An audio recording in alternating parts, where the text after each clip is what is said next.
So before we go into the lesson outline, I'll just throw a few things and then we quickly go into that. Now, the first thing I want to say, like we've said, is that we say this alternative spirituality. There are practices and rituals, spiritual practices and things that we do, activities, spiritual activities that do not conform to Christianity, to what we understand that the Bible says is acceptable for us to do. So the thing is, it means that there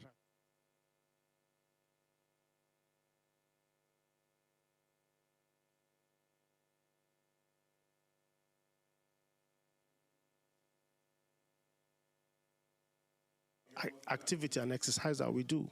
It is a ritual. Baptism, you need to be immersed in water. It's a spiritual exercise. It's a spiritual activity.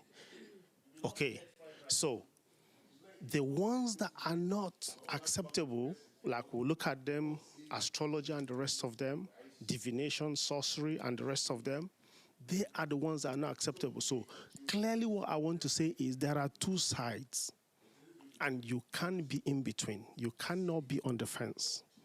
It's either you are on the side of what is acceptable in the Bible or you are on the side of this alternative spirituality.